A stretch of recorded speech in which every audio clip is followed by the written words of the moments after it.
ពីនៅរស់បាទតែទៅពុតទៅពុតចុំមកវាងាប់មែនទេពុតទៀតលើបងប្អូនដល់គ្នាហើយបងប្អូនចាំមកជួគាត់ទេណាបងប្អូនណានឹងចៃដន្យមែនទេនេះបាទបងប្អូនដល់គ្នាបងណាខ្លះដែលតាមដានវីដេអូបងប្អូនពីលើកមុនដែលបងប្អូនថតបងប្អូនប្រុសម្នាក់គាត់រែងត្បូងតែថ្ងៃនេះកំពុងតែធ្វើអីឥឡូវយើងតាមដានមើលទាំងអស់គ្នាសួរគាត់សិនអូនធ្វើអីហ្នឹងអូនទីត្រីហ៎ត្រីសានទូត្រីចុំដូរមុខល្មមទៀតហ៎ត្រីសានឃើញលើផ្ទះគេគិតបានទៅបានរកប៉ុណ្ណាគេគិតលោកបានហើយថ្ងៃមុនបងជួបបងឯងឃើញបងឯងរែងត្បូងឥឡូវចង់មកស្ទូចត្រីទៀតបាទហើយដូរមុខល្មមអីហ៎ដូរយើងចាំដូរយូរហ៎បាទហើយស្ទូចបានអត់ស្ទូចត្រីបានអត់បានមួយតែលេបទៅដោះទៅងាប់បាត់បានមួយប៉ុន្តែមិនលេបទៅដោះវាទៅដាក់ក្នុងបោកអីណាត្រីណាងាប់បាត់ហើយអីណាងាប់នេះណាងាប់ណាលេងវាបាត់ហើយប្រឡែងបាត់ហើយងាប់បាត់ហើយប្រឡែងទៅរត់បាត់ចុំគេថាជាប់មិនគេថាជាប់ត្រីមួយជាប់កង្កទួយមកងាប់បាត់ហើយប្រឡែងទៅរួចបាត់អត់យល់គេបានន័យថាត្រីវានៅរស់បាទតែទៅពុតចុំមកវាងាប់មែនទេគុំត្រីក៏ធ្វើពុតទៀត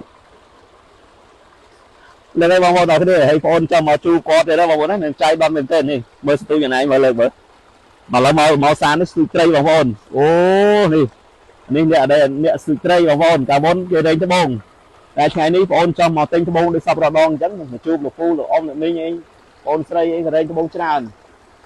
តែថ្ងៃហ្នឹងមិនអត់ទៅរែងត្បូងគេអូនសួរអូនតិចបដូរមុខល្មមថ្មីទៀតបងប្អូនបាទភ្លៀងអូនឯងមើលទៅមើលខាងលើទៅបើសិនជាទឹកជន់អីអូនឯងរត់ឡើងទៅកុំឲ្យនៅរែងថ្ងៃដែលបងអូនថតវីដេអូនៅគាត់កំពុងតែរែងត្បូងម្នាក់ឯងអងើបតែថ្ងៃនេះបងអូនចង់មកទិញត្បូងមកជួបគាត់ទៀតហើយបងប្អូនបដូរមកពីរែងត្បូងឥឡូវមកស្ទីត្រីវិញតែមិនបានត្រីមួយដូចបានត្រីប្រឡែងទៅវិញ